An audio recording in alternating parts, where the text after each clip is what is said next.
Yeah, record is going. Great. Thank you, Dale. Well, welcome everybody. Thank you so much for joining us on this beautiful Friday, May 3rd. I am joined by Dale. This is Jackie Traviesa. I'm joined by Dale today. Jared, I had another engagement, so the two of us will do what we can to tackle your questions. Hopefully you can see the slide deck. It's our standard title slide here. One thing about the upcoming Dreaming event, you'll see that there are two bit.lys listed there. I encourage you to look at both of those when you're looking for events, because I found today that the two lists are not necessarily in sync. And the first one, the SF Dreams, is a site that's hosted by Salesforce, but it looks like they might be missing some events. Maybe the community groups just hadn't reached out to them yet to have them posted. So anyway, just use both of those as you're looking for regional and international events as well, so that you can plan accordingly. Then we've got at the bottom there are two opportunities to be members, active members, and participate within the Trailblazer community. So we've got two things. We've got the Trailblazer community, aka You just blipped out there, Jackie.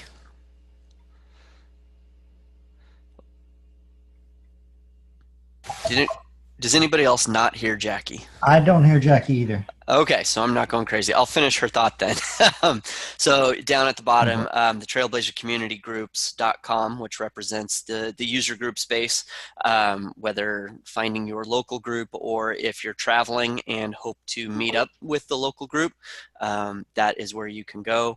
The top link to join a Trailblazer group, success.salesforce.com, is what used to be known as the Success community, is now the Trailblazer community. To find the chatter-like groups. Somebody put something in chat, and that might have been Jackie. That was Jackie. She said go for it. She's lost audio. All right. Well, then that means I get to also shamelessly self-promote, going back to the events, Midwest Dreamin' in August. As the content manager for the core planning team, I had the privilege of still secretly, but notifying those who were selected last night. So we're really excited. We're going to have 49 breakout sessions this year. So definitely I'm going to highlight that one because I can, and y'all gave me the mic. Formal announcements to be made here in the next couple of days once we have everything confirmed. What's the venue for that in Chicago? Palmer House. Palmer House downtown. Okay. Yep. MidwestDreamin.com has all the details, including accommodations. All right, let's move on to the next slide. So welcome if this is your first time, or if it's not your first time, welcome back. We do this the first and third Friday of every month. It's an open Q&A for everyone. Please don't let the name MVP Office Hours intimidate you or keep you from joining. MVPs often ask the questions. Those who, and everybody answers questions. You don't have to be an MVP to have the answers. This is just what Jackie, Jared, and I, as MVPs, help to do to support the community and to just help make this an open place for anybody to ask a question. Everyone can participate. You also can just sit back and listen if you just want to learn new things. That's totally fine too. But share your experience and recommendations and references, because this is an open floor. But if you're not speaking, please just put yourself on mute. If we hear too much background noise, I can track on the participant list where it's coming from and mute you from my side. And then I might forget that I've muted you, and then we have a problem. So just do us a favor, mute on your end, and then unmute if you want to speak up. To ask a question, there should be a raise your hand component on your side on the user interface, or there's the chat window as well that you can put your question in there, and we're monitoring that as well. Speaking of the chat window, Jackie says she'll be at Big Sky Dreamin', so that'll be cool. When you speak up, just announce yourself. You do not need to say company name, anything like that. This is just, we're here as people, so just say your name, and you're good. You can also use the chat window to share any links or any other resources. Behind this PowerPoint deck, I always have a Chrome browser open with the success community, with the dev.org, so that if we need to actually show a link that someone shares, we can do it. You also have the ability to share your screen depending on what your question is. We just ask that try to do a sandbox, hopefully not production, but we get it if it comes to that. But be mindful of your own sensitive data, whether you're a Salesforce customer and it's your org's data, or if you're a consultant and it's a client's data. Just be very, very mindful. Sandbox with not real data is ideal, but we get that sometimes there's a plan B. And if you need to share your screen, just let us know. I will stop sharing and I'll switch it over to you. All right, so we, as you may know, within the last month, the new class of MVPs was named, as well as renewals. Do we have any brand newly crowned MVPs on the call today? Speak up and say hi.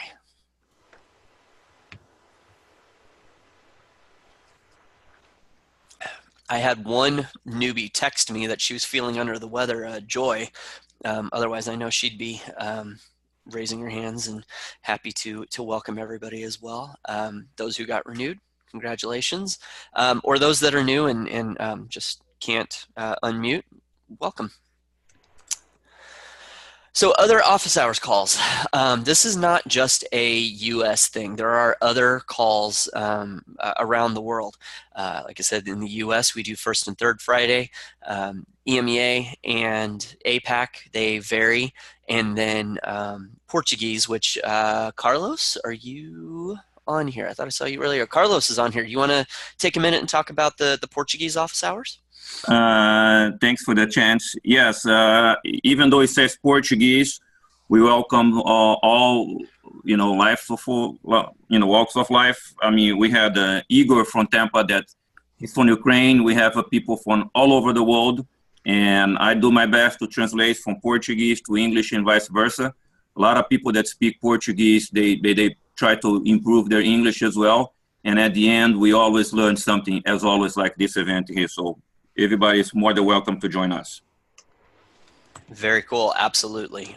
We've definitely, I know you've heard a lot of positive feedback from English only speaking people jumping on the call, that it's just been such an amazing experience. So definitely jump on the Portuguese office hours on the last Thursday of the month if you can. And you can also go to the master site, mvpofficehours.info, to get information on all things Office Hours Global.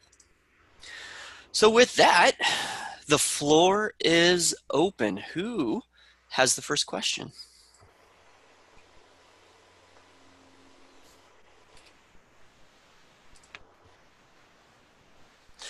Scott, I see your hand raised. Hi, my name is Scott. I'm pretty new to Salesforce. Awesome. We've had it running in our org for a while, but I'm just getting involved in it. Some of the problems I'm looking to solve are integration problems. So I'm looking to create services that load Salesforce with data.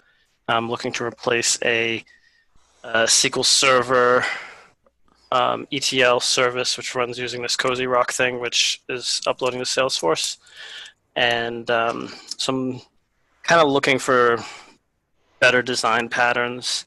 I've dug into the Trailhead a bit, and I've learned about this new event thing that you had that wasn't there 3 years ago. So like one problem that we have that I want to present a pattern, and I'm just curious whether this would be a good pattern, is I have this ETL that runs, and then I have some user jobs that are running in Salesforce, and they conflict. And then the ETL will just get blocked, and thousands of rows won't get upserted. I'm guessing there's no real way of alleviating that and having them run at the same time. So my strategy would be to have our in-house batch system run, to then add a web service call to Salesforce, which would trigger, I guess, a flow or something like that. and is that a flow, a process builder thing, right? And that process builder will contain the entire Salesforce batch thing, so that we can kind of serialize things. Is that a decent design pattern? Is there a better way to go about this to prevent these two systems from collaborating each other? Any devs or integration experts on the line that want to jump in? I can definitely speak to the process builder flow side of things once you get in Salesforce, but everything that happens before that, if anybody else. This is Carlos. I have a question. Are you trying to bring data from your ETL? You're trying to bring data outside Salesforce to Salesforce? Yes. And how are you doing this right now? You have a daily job that runs at night? Well, it's real time. I don't know if it needed to be as real time as it was, but yeah, we're a finance company. We receive files from our clearinghouse. We receive files from other people. We process them, then we update Salesforce, which holds the client information, what people who talk to clients deal with. So yeah, that's the pattern, pushing data in. But there are these jobs that run in Salesforce, which are also, for some reason, updating information. And like that's one of the things that's a little bit like I'm looking to re-engineer. That's like a second question I have is, so acting through the API seems to be pretty slow, and Salesforce has its own governors right on it. But for instance, if I take this product, this SQL Server product, and I start updating financial service records, which is what we have, and I only have like 7,000 of these things. In the SQL Server, this is like I want to set them all to 0, right? This thing through the SQL Server takes like 15 minutes to run. And like a classic SQL Server, where it's actually SQL Server, it's like 2 seconds. In Salesforce, if I write Apex code to do the same thing, it takes about a minute. So I'm looking to actually get rid of all that stuff, but to find ways of doing it kind of smarter. Like one of my other questions is JSON handling. So if I'm sending JSON I'm thinking the correct pattern for this is to send the entire payload. So I have a bunch of data I want to update in the Salesforce. And if I make API calls, it's going to be noisy, and it's just going to take forever to do. But if I say, I'm going to take this set of data, I'm going to send it to Salesforce in one API call, that's going to hit a service, which is going to call an Apex class. That Apex class is going to take the JSON. It's going to do that thing you have that serializes it into an object. And then I'm going to iterate through a collection of Salesforce objects. And I'm going to update that collection because that'll run in batch, right? And that'll run reasonably fast. Is that like a good flow?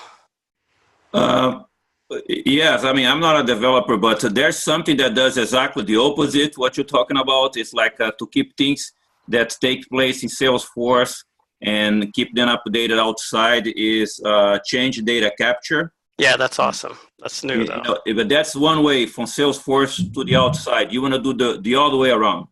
Yes. Okay. Yeah, I think there's something else, but I'm not qualified to mention to discuss. So, I think it's platform event, but there's other people in the call that's more prepared to do that. But I think that could be a route in there. So please, somebody correct me if I'm wrong or elaborate.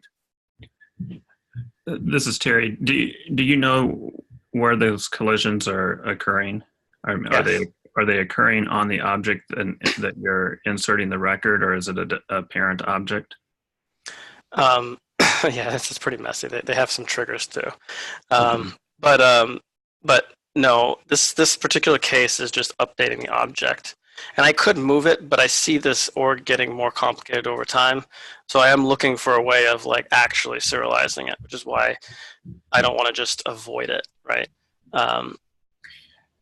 But when I look at the object that's doing the update, it's doing an update on the array, which means it's a batch operation, right? And I believe that's what's causing the timeout. but we couldn't do them individually because then we would run into the governor, right? No limits. Yeah.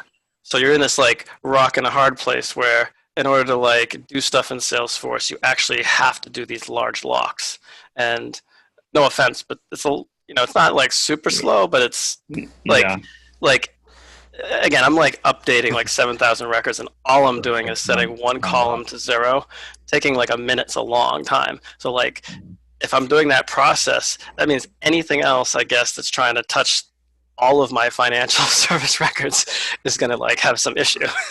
Well, the reason I asked the question is I've seen roll-ups cause that problem. If a child record has a roll-up to a parent and you insert multiple records, multiple children, I've seen those children end up colliding as they try to roll up summary data to the parent record. Yeah, So that would happen if you've got a master detail relationship between records. Yeah. Anything like that, or is that? Well, we have that in different cases. That's like a different question I'd have. Okay. That's why we're Right. trying to eliminate the ETL, because what the ETL is doing is it's triggering these objects, which then have these ridiculous triggers on them, and those cause everything to go really slow. And sometimes they even clobber themselves as you're talking about. Do those triggers need to fire when you're doing this update? No, that's what I've told people. But Okay. like business people basically need to like make some decisions. So I've told them that, hey, like we have this concept of suitability, right? So like you update your income and then we update your suitability for doing things, right? But I've told people, well, this particular case, like I don't understand all your cases, right? And you need to tell me, but this particular thing could be done in the morning.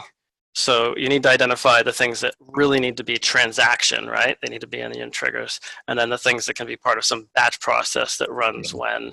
Because you would have the ability to create a process where you could bypass those triggers by setting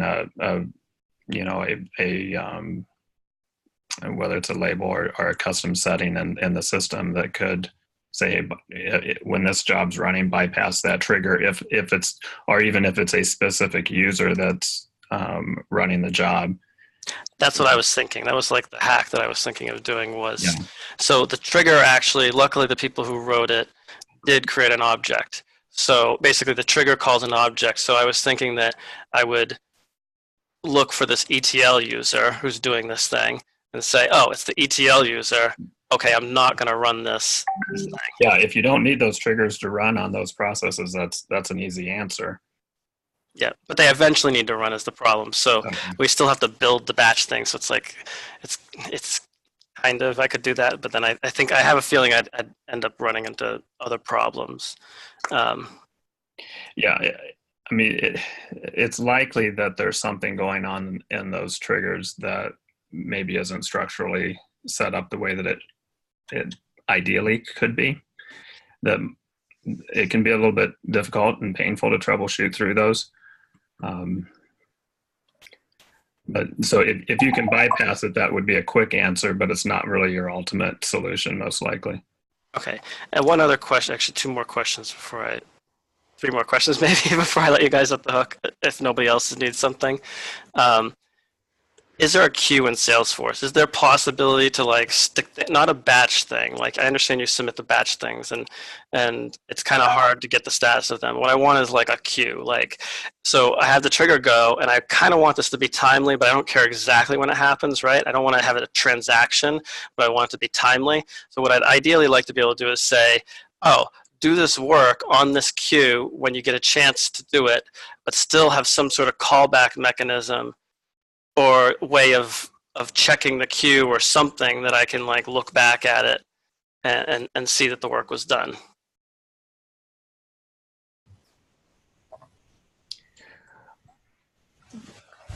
Okay. So the only thing I've seen there would be if you did a batch job, because you can check the batch queue to see if it's been done, but it's not going to look at whether or not there's availability of resources there. It's just in a queue that's going to run when it Yeah.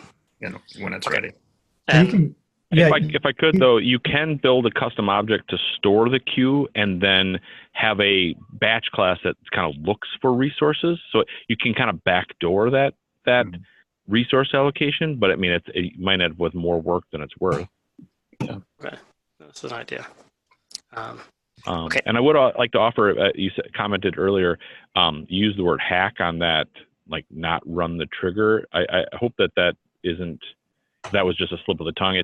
Refactoring that code to allow this ETL process to do all of the work and not rely on the trigger would actually be the right way to do that. Literally having your ETL include the trigger event as part of its ETL and not, like write that field at the time of everything else. Yeah, that would be the right way. Yeah. I agree with you, but for a different reason. When I say hack, it's because I want that to actually occur in Salesforce in a batch process. So I want to get rid of the ETL thing. I think the ETL thing is just bad because it's just not efficient. It's like basically it's taking this SQL Server ETL thing and it just throws this mechanism it's trying to talk to Microsoft SQL Server, and it's using this driver to talk to Salesforce, and it doesn't work out very good. But I totally agree with you with having that work done somewhere else. Just where I'm thinking it would be good to have it occur is in like a flow, like this. Like I have this idea of having this Salesforce batch, right? Like we have my company's batch, which occurs, which loads stuff into Salesforce, and then Salesforce then will have its own batch, which may do like some of the transformations, which make more sense for Salesforce to do it. For instance, like why should I run something that takes 15 minutes when Salesforce, even though it's not super fast, can do it in a minute, right? Like I have to clear out these financial records and I have to set them all to 0. Like my ETL thing takes 15 minutes, and then the next stage in ETL takes 45 minutes, and I've tested that in Salesforce, and even though it's not great, I can still do that in 5 minutes. So kind of what I'm thinking is like I have this process that does a lot of the work for Salesforce, but then the assigning things and doing some of the simple transformations happens in Salesforce, and yes, getting it out of the trigger. But why I said it was a hack is because if I take it out now, if I just like take it out now, I'm ignoring the fact that the work needs to be done. And yeah. Yeah, and I just wanted to clarify, like I just mean going with the first idea. So if you write your process, whether it uses the same process or a new one, ignoring the trigger, but letting that process do the trigger work as well as letting the platform trigger events happen, that should still address both needs. Yeah. And I do think I wouldn't discount the impact of all of the triggers in general. You're not, but I just want to echo it. I mean, we're doing nightly batches of several 100,000 records, and it's not even 15 minutes. So it makes me feel like there's quite a bit more going on than maybe you even recognize, and so it would be a good opportunity to refactor. Yes. Yeah. No, I agree. Okay, the 2 other questions are very generic questions just as a beginner. So I'm going to the Salesforce DX and I'm signed up for the continuous integration course, and I'm interested in the having your code in GitHub, etc. Have any of you guys like embraced that yet? Where is it? Can I use Visual Studio? Do I have to use just Visual Code? Like I haven't actually like installed the environment yet. But I'm interested in people's experience with that. And then the follow-up question is I'll probably be going for my Dev 1 certification. So far, I've only done like the level 1 of the Trailhead. I'm wondering what my probability of success on that test will be based on that. I'll jump in on 2 things. Number one is I found that there's a site called Focus on Force. It's a third-party site, focusonforce.com. And for $19, you can get a study guide, and I think another $19, and you get like 5 trial tests, example tests. And for each one of the questions, they tell you why you're right or wrong as you're going through it or at the end. I found those to be really accurate to what's on the test and a good way of knowing whether or not you're going to pass that test. So focusonforce.com. The second thing is, I do not recommend doing your certification at a Salesforce event, because they do those certifications in a big ballroom with about 6 people at a thin table. You don't have much elbow room. And the one that I did, my legs were constantly bumping into the legs of the table. There was no changing seat or anything. And not to mention the fact that you burn, a few hours of the time that you've paid to be there and learning other stuff. So if there's a testing center near you, or you can do it online, not at the event, I recommend that. I would also step in and recommend don't do it at home. I know a lot of people have had success doing it at home, but any Salesforce certification is very heavily proctored. You have to have a webcam, multiple webcams in very specific places, and single screen mode, like all these things. Whereas if you go to a testing center, if you have access to one, it's kind of like buying an insurance policy. They're going to take care of it for you if something goes wrong. If you do it at home, you're taking all that liability on your own. And if, as they're proctoring it, they think you looked over to the side or whatever, they can throw a flag on you, basically. So I would say just find a testing center.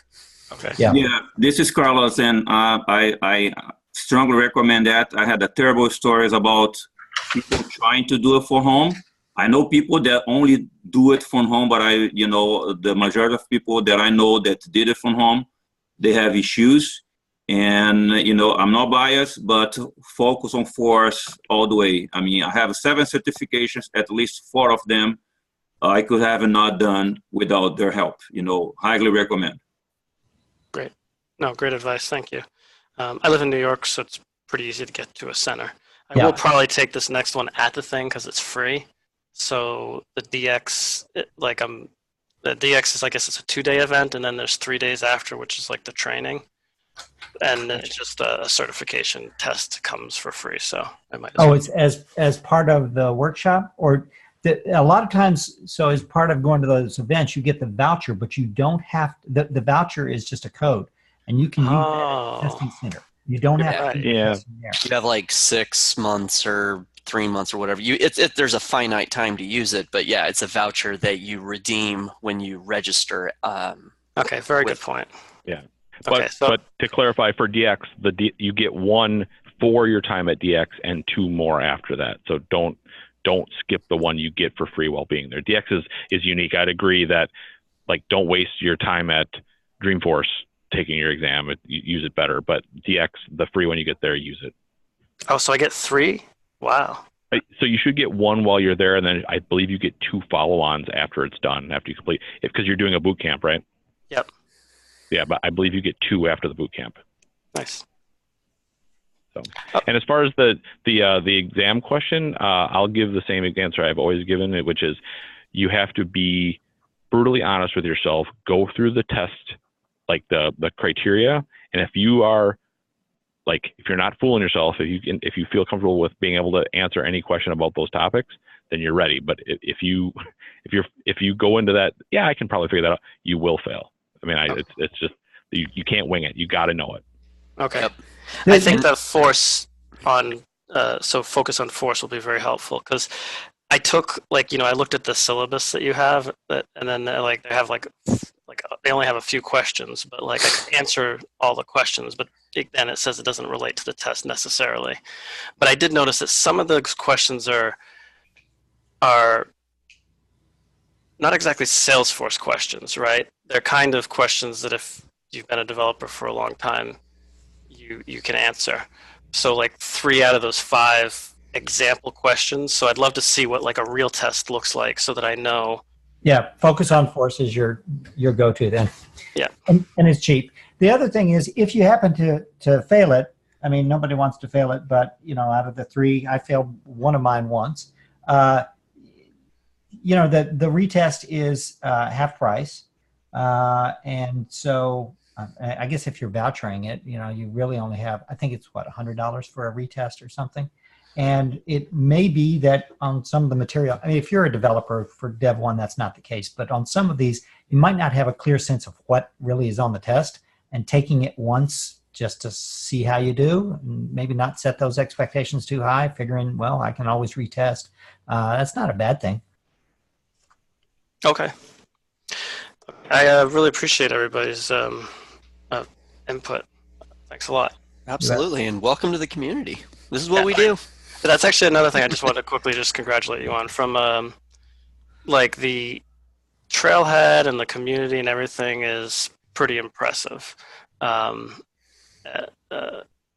It is there's like a lot of resources. I could really picture people incoming from a ground level being able to do well. It's pretty nice what you guys have set up.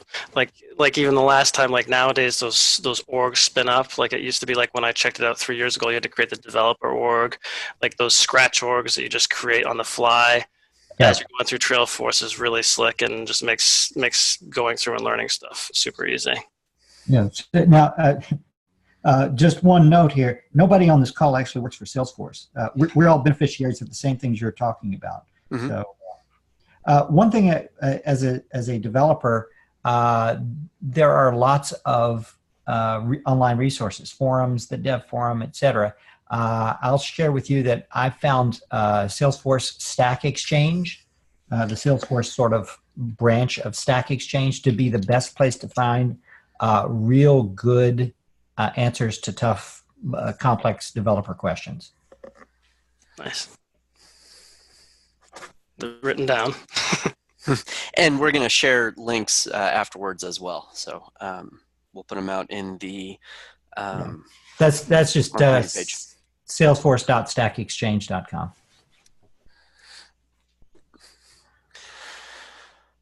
All right, well, good stuff. All right, Anna, you have been super patient if you're still on the call.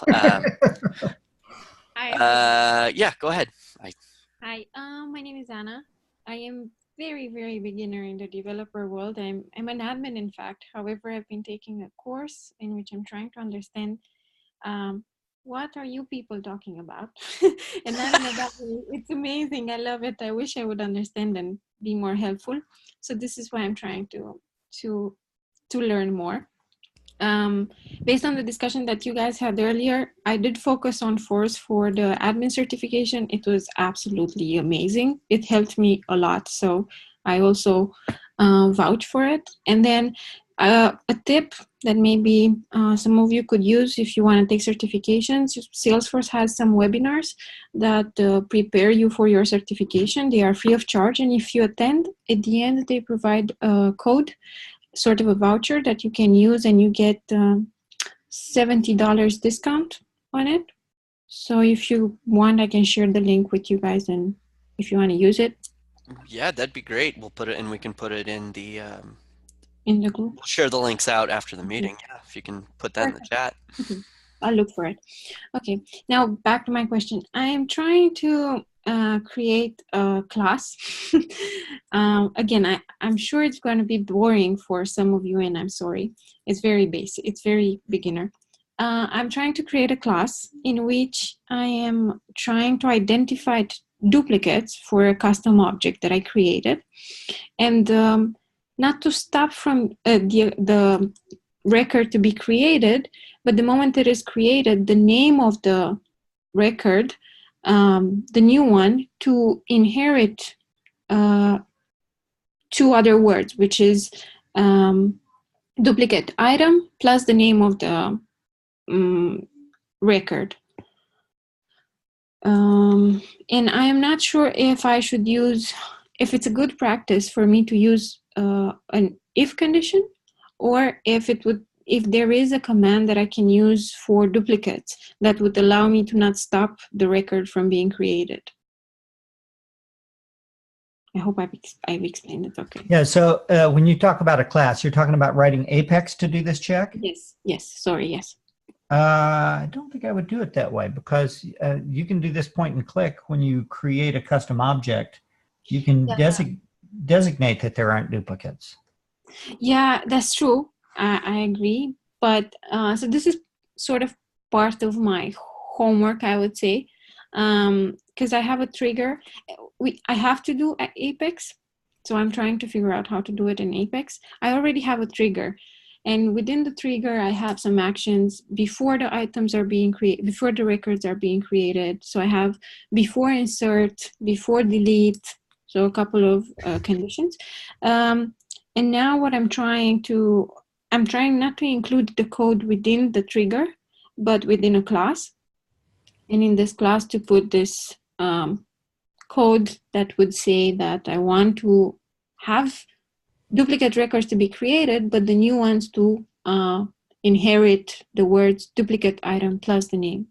Sure. Then an if statement is the right way to do that. Yeah. Okay. Because I wrote the if condition, but if statement, but I wasn't sure if there's a sort of a get duplicate command or that I'm not aware of. I looked it up, but all of them seem to stop the records from being created. Yeah, I mean, the nice thing about a trigger is that you can either before insert or after insert, you can actually stop the insert because that trigger executes before the commit by throwing an error. And you know, if something, but you're not trying to stop it. You're just wanting to, if a field matches another one, then right. So yeah, it sounds like what you'll do is for your new record, you'll do a SOQL search to find any other records that have that same value for that same field. Mm-hmm. And if you find them, if that list is greater than 0, then you add the words after it. Yeah, exactly. There is a find duplicates method. Yeah. Have you explored that? Yes, I did. But what I noticed, and maybe I did not understand right, because as I said, I'm very at the beginning. I'm trying with the find duplicate command. It is stopping the records from being created. Yeah, I've not used it. I just did a quick search and was seeing it. So you might be right there. I'm not sure. Yeah, I'm gonna read maybe a bit even more. Yeah, that's what I was trying to read it quickly too. Okay, thank you so much. This was my question. I'll share the link that I was talking about.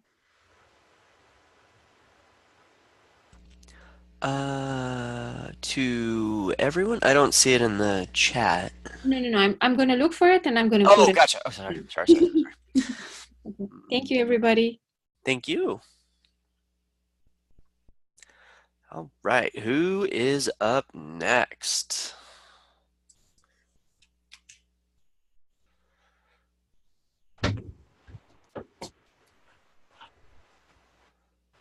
If nobody else has something to ask, I'll share something that I discovered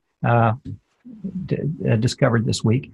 I'm writing unit tests, and I've got some triggers that, in fact, throw errors if certain conditions happen, if there are conflicts, scheduling conflicts, or that sort of thing. And I got around to writing the unit test for it, and I'm like, how exactly do I test for something when it throws an error? Because that'll stop the execution of the test. And then I found online just using the try and catch, putting your system assert equals in the catch part of the try catch, so that when it does throw an error, you test to see if that error matches what you expect it to. So that was kind of cool. Nice. All right. Earl, you have your hand raised. Go for it. Hey, can you guys hear me? Yeah. Hey, how's everyone doing? My name is Earl Major, and I am in Salesforce Administrator in the Tampa Bay area. And I have a quick question here. Me and my team, we were discussing ways that we come up with creative ways to increase and measure adoption for our users with CPQ. So does anyone have any tips or anything cool that you've seen that helped out? That's really my only question.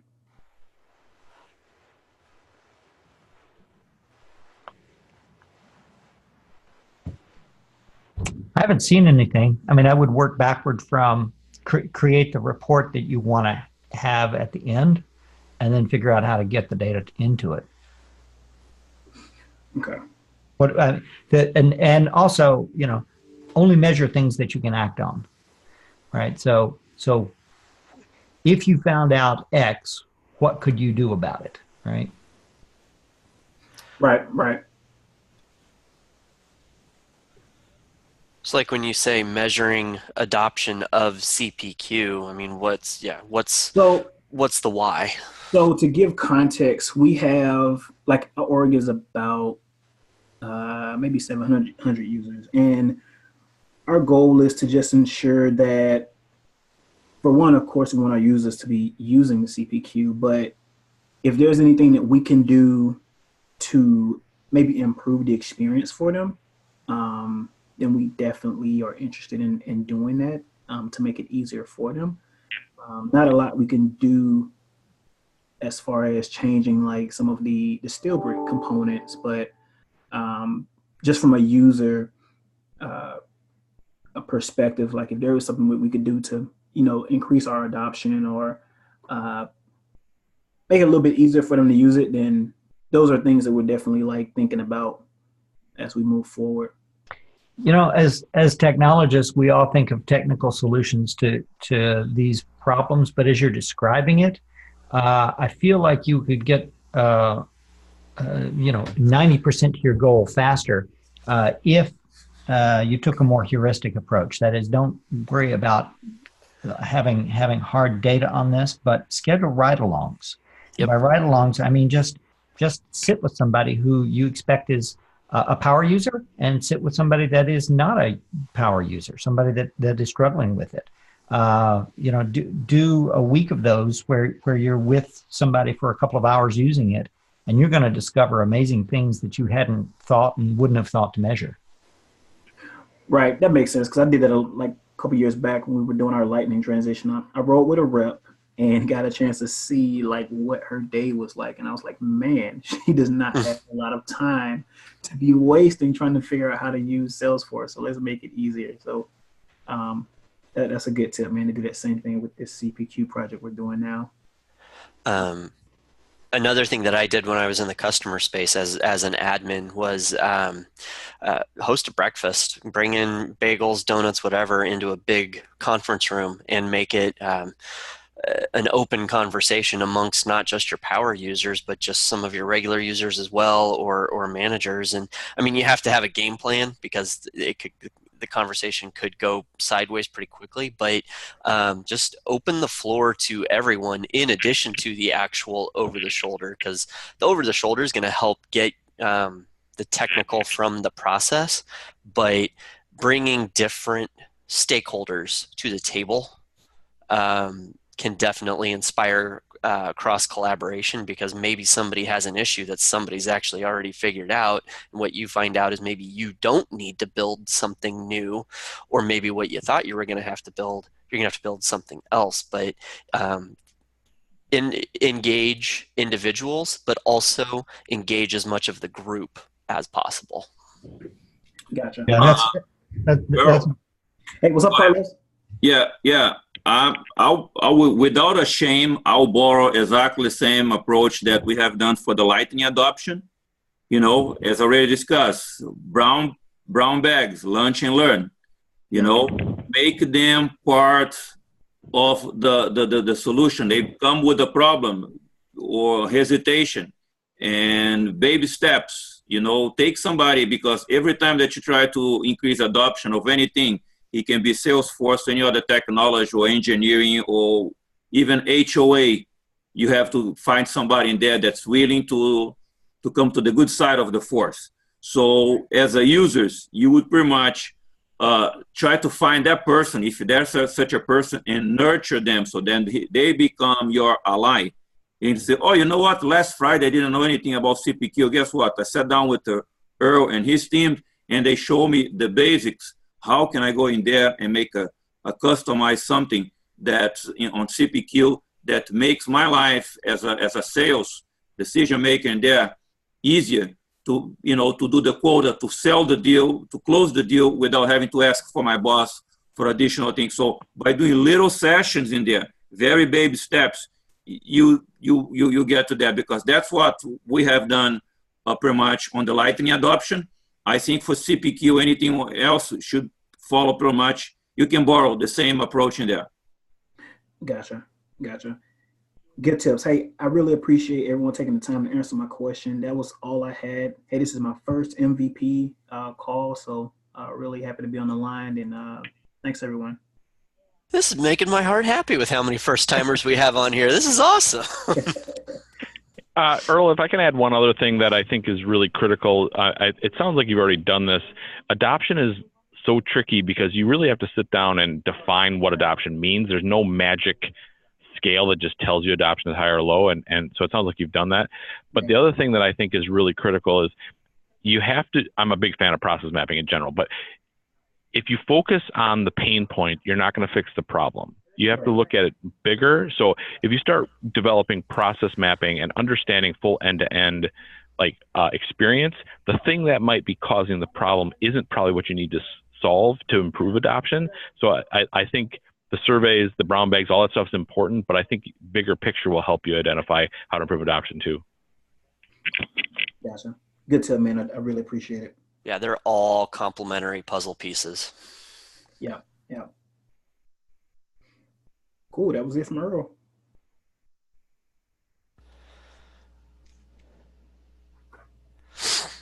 Thank you. And to Scott as well, and to anybody else who's a first timer, please keep coming back. We love having you on here. We love, I don't remember who said it earlier, if it was Pat or if it was Squire that said, we're giving back based on what was given to us.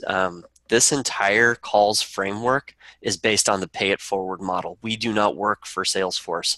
We love what Salesforce has done for us in our careers and in our journeys, that it makes us happy to just facilitate a spot to start to pay it forward, because any or all of you might be the next generation of MVPs and the big names in the community space. So we love just hosting this.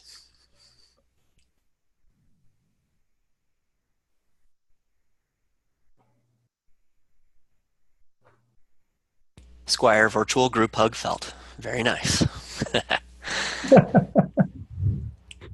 Hey, I've got one if no one's got a question. Yeah, go for it.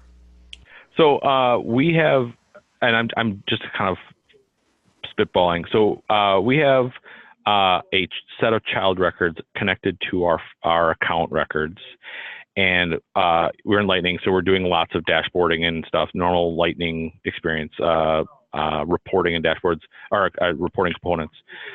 We have an ask now. We have some unique parent hierarchy on the accounts that they're asking for reporting that's unique to when it's a parent.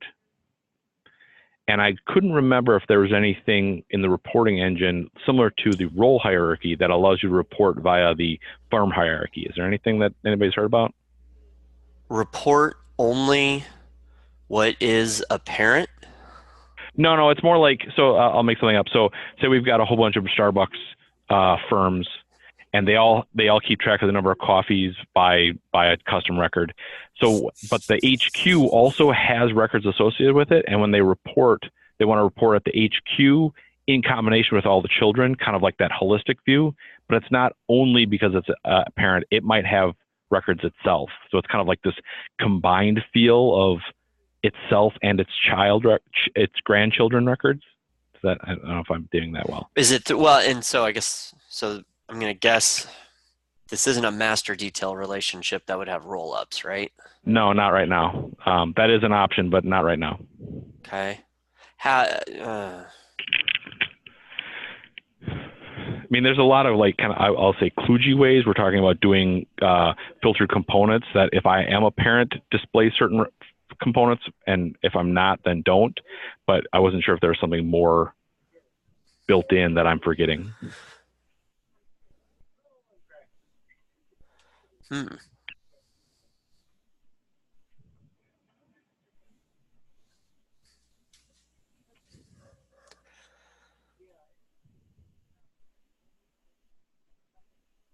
that might have to become an offline conversation or something. That's all right. And honestly, sometimes silence is as good as no as an answer, because it tells me that I kind of ran out of room, so I don't mind that. Gotcha. Yeah, I mean, I'm sure there's a way, but right, because like the beauty of like the role hierarchy reporting is the same modeling that I'm talking about, but I don't think there's anything about account hierarchy doing that. So, right, that's an interesting one. I would go to the MVP Office Hours Trailblazer community group and put that out there. That's where I'm headed next. Thanks. Super subtle, I know. You guys can't see my screen to supplement that overemphasis, right? Yep. Okay, cool. Otherwise, I was just going to sound like a jerk. I forgot to tee this one up at the top of the call. That's why I put it out there. Was anytime questions can be posted out into this into the MVP Office Hours Trailblazer group. So that'd be a good one to put out there. I will do that next. Thanks. With almost 2,000 followers. So, Jackie put a question in the chat about CTI, and I stumbled over that on your question in the Charlotte group. If you haven't already explored Tenfold, Ingenious, those are a couple of recommendations I made to a client recently that they're weighing between. Butcher and Suter has a couple of AppExchange packages out there as well. It just depends on what capabilities and components you need, and then I'm going to sit back and shut up if anybody else has any other CTI recommendations. Can you define CTI? Well, that's a really good question, because I only have one requirement right now. I'm doing a product comparison, and my one requirement is it has to work with Salesforce. I have no other information. So right now I'm just kind of trying to see what they have in common and what the differences are. So an application within Salesforce that can either use an existing or future hardware PBX system, or maybe just straight voice over IP. Not sure yet. Is it? Do you know if it's Cisco or if it's what is it? They have not purchased their phone system. They're moving into a new location, so that's going to be something that they have to make a decision on. Gotcha. So I'm going to kind of give them all of the things that they can think about, and then figure out what they need for the rest of their business and how to fold this in. Dale, you said Tenfold, Ingenious, and what was the third one? Butcher and Suter has a couple out there as well. So Tenfold and Ingenious on the AppExchange search, and then Booker, I think they're plus Suter.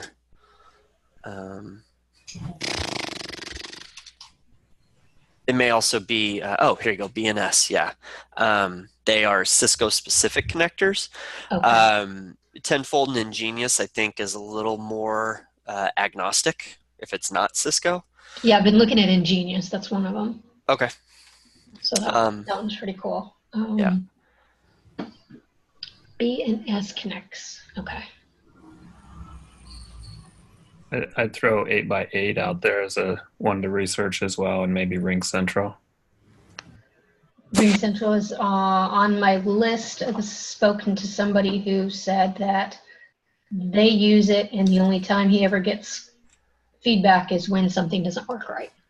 Yeah, I can say I use that also, RingCentral, but I don't. My organization uses it, but I can't say that. I can't really back it yet. But it does work for us. It ties into our contacts. The users can they get a call in. It identifies who the person is who's calling. It does that type of stuff. Okay. We also used RingCentral at my last company as our provider for everything, really. And I mean, I would give it a 98 out of 100. I mean, it had a few flaws. We did not do the Salesforce integration, but I mean, it looks like it would be a pretty clean integration if that's the path they go. Okay. All right. So I've got some new names on here that I haven't yet come across. So I appreciate that. Thank you so much, everyone.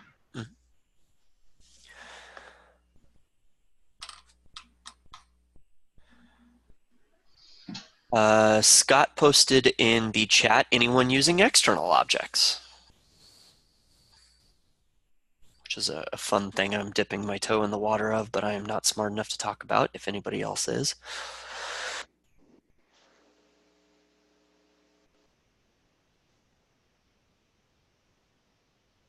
Please don't make me talk about external objects. I just said I'm not that smart. I'm considering external objects for real-time stuff, but I'm not sure. I mean, my understanding of the advantage of it is that I then can use native Salesforce reporting, which is what I would like to do. I'd like to not have visual force pages. So we have a few places in our application where we have visual force pages. They present some data, and this data is data that changes intraday.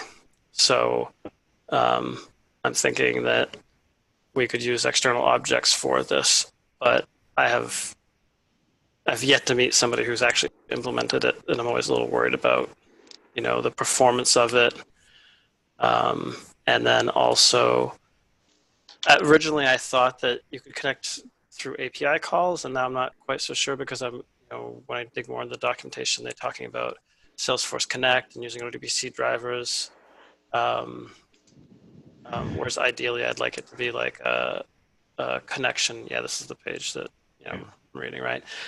Where I'd like to have a connection with like a REST API and have that guy deal with things. Part of my reason is because Salesforce external objects, I believe, charge like a particular rate per connection. So I'm looking to kind of have everything come into my API, and if I have some data from my orders desk, some data from a CRM system, some data from some other area, they can come into my API, and then my API sends it to Salesforce. Yeah, it sounds like you've got it pretty much locked down. I think the biggest things that you need to call out are really put the side by side all the reasons why you would do one over the other. There's always cost, or their opportunity cost, or dollars for each of these things. So I think what you're talking about aligns. I think you start saying, well, do I need to persist that data? Do I need to act on that data? Do I need to write back? Obviously, you can write, or not obviously, but you can write back to external, but I think that there's even additional costs for that feature. If you've got strong API developers and have a good handle on REST, making streaming calls or request and return type REST calls to just make the data appear when you need it versus end-to-end reporting. There's so many questions that that's probably an hour conversation right there. But it sounds like, everything you kind of went through, you've got a pretty good handle of all the features, and so you just kind of go down the gap analysis of which one hits all the buttons and doesn't give you any risk. Yeah. And one thing that tends to get underappreciated in that cost conversation is the cost of data storage in Salesforce. Because if you end up with data sitting in Salesforce that either doesn't get updated, it just gets replaced with new detail records, you could eat into your storage real fast, and that is not cheap. Yeah, actually, that's a good point. That was the other use case that I had, because in general, it seems like I can use custom objects for all this stuff, right? Like if it's not real time, right? Like I'm going to load Salesforce every morning, so I could just load custom objects, and the users can just report off the custom objects. But to your point about the data storage, is if I have a historic table that stores like the last 20 years of trading data, right? I don't want to load that into a custom object. Right. But I might want to let the user run a report on it. But then like that's one where like the performance really, like I wonder how that actually, plays out. Mm-hmm.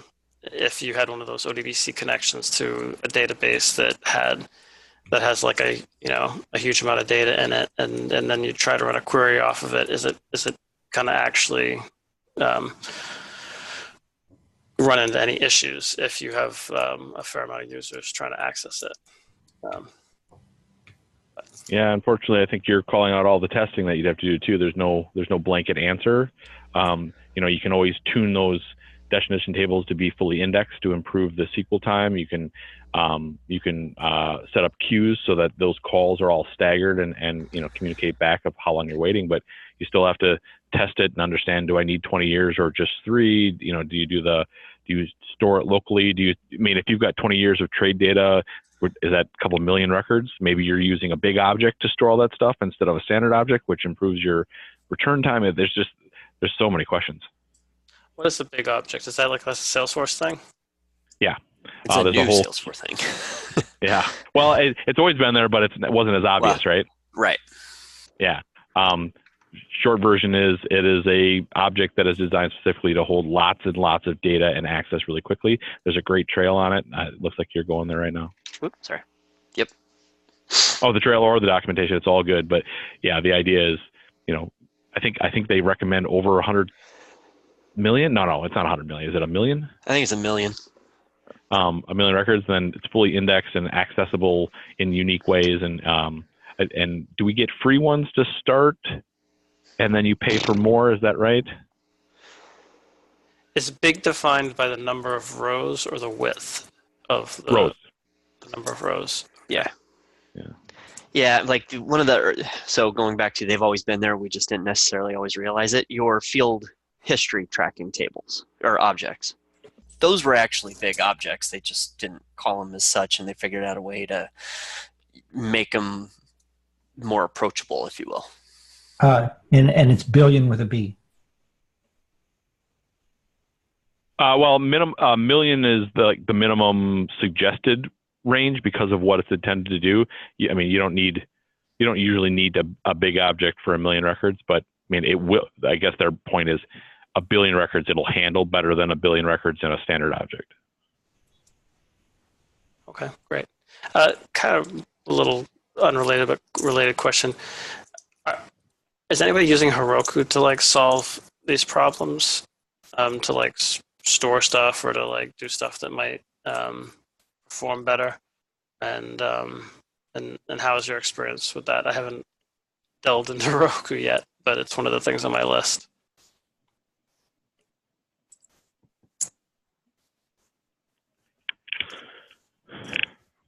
Yeah. Okay. It's definitely, again, if you have a Trailblazer community profile, which you do through your org, or if you have a dev org or anything like that, definitely great conversation starters to put out in the group to see if anybody else might be able to help you out. Yeah. Well, we are a couple minutes past the hour. Thank you, everybody, for jumping in. Definitely much appreciation to everybody for answering all the questions, and a very warm welcome to the first timers. We hope you come back on again, and as you get more engaged in the community, or if you already are engaged in the community, please spread the word about us. First and third Friday of the month at 2 Eastern, and we will get this, we're going to put this recording out on YouTube, and we'll share the link. I'm going to take the links that we talked about and post them out in the group here later this afternoon or this weekend, and we will talk again in 2 weeks on Friday the 17th. So I hope everybody has a great weekend, and if it's in your wheelhouse, enjoy the Kentucky Derby tomorrow, and we'll be talking soon. Thanks, everybody.